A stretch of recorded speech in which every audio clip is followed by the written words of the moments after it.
Hi, everybody. Welcome to another edition of Business Matters, the Broomfield Chamber of Commerce video podcast. I'm your host, Pat Monticelli from the Chamber. Thanks for being with us today. Before we move into our topic for today, I did want to ask everybody to like this podcast and subscribe as well so we can keep bringing you great content.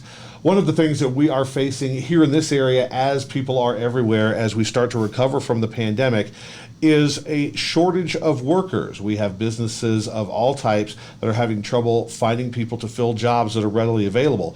We're going to talk about that today with Clelia McVay and Linda Anderson from the Broomfield Workforce Center. Thanks for being with us. Thank you for having us. Thank you for having us. And one of the things we want to talk about today is before we get to the topic of the job issue in the area, we want to lay a foundation and talk a little bit about what the Broomfield Workforce Center does. So what is it that you do in this community for job seekers and employers? So the Broomfield Workforce Center works with job seekers and businesses and works to connect the two to maximize, find the talent, maximize the needs that the business has, and through various programs that we can offer, all at no cost. So. Great. And turning to the issue about employment, at the Broomfield Chamber, what we have seen is mostly in the retail sector and the restaurant industry, food and beverage industry, there seems to be an incredible difficulty finding workers coming out of the pandemic. Stores are reopened, but they can't get the staff. Is that what you're seeing as well, or are there other industries that are highly affected as well? Again, that's a really good question. Based on the research over the past couple of weeks and what we're seeing, I would say tech industry, hospitality, retail, and then healthcare. Those are all being affected.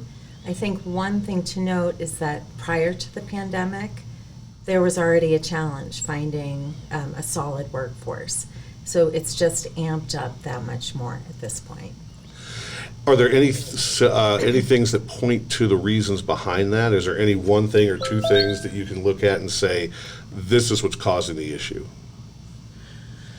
Well, besides the pandemic, there's struggles with employment in childcare. So we're seeing a lot of struggles with getting the childcare so that both parties can get back into the workforce if that's the case.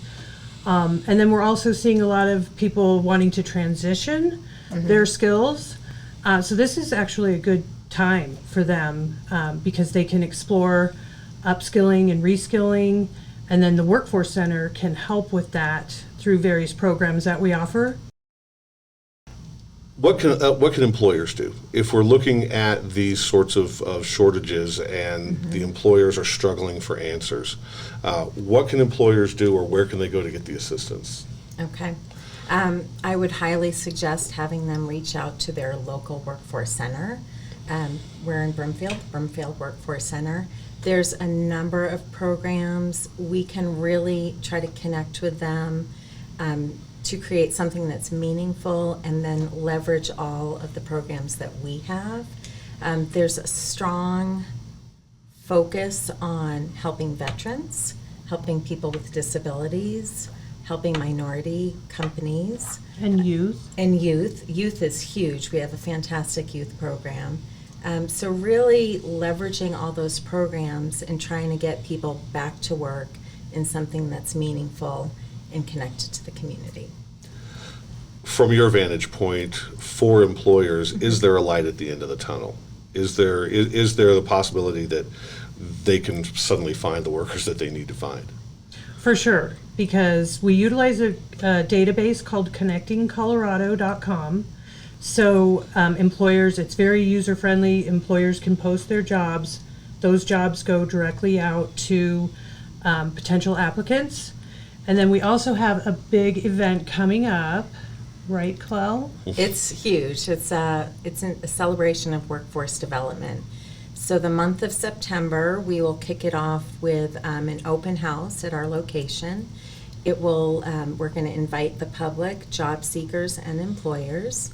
Then in the middle of the month, we are having a partner recognition event.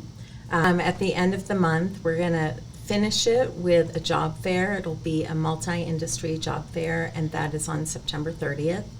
But scattered throughout the entire month, we're having seminars and resource events for both job seekers and employers. So it's going to be a full roster. We welcome everyone to attend.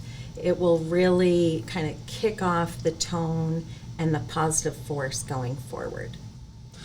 And we all three sat on a phone call earlier today talking about these things, and there are other than just those recognition events, Right. or those events, there are other job fairs and things that people can attend as well, correct? Yes, we have one coming up August 25th in person at our location at 100 Spader Way here in Broomfield. About 15 employers, I think we have.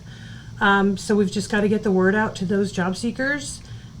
So other than that, besides the September event, definitely check out our website, which is broomfieldworkforce.org. Great. And is there a phone number people can call if they'd rather call you? Sure, 303-464-5855. Great. Well, I know we're all hoping for. I can't say an end to the workforce situation, but at least we're all hoping that it will get better than it is right now, for businesses, for customers, for everybody involved, and for the strength of our community. So we appreciate the work that both of you are doing. Clelia, Linda, thank you for being with us today. We appreciate it. Oh, thank you Thank for you. this time. Thank you. Thank you. And that's it for this edition of Business Matters. Again, don't forget to like this podcast, subscribe to our podcast. That way we can keep bringing you more of these kind of things. I'm Pat Monticelli from the Broomfield Chamber. Have a great day.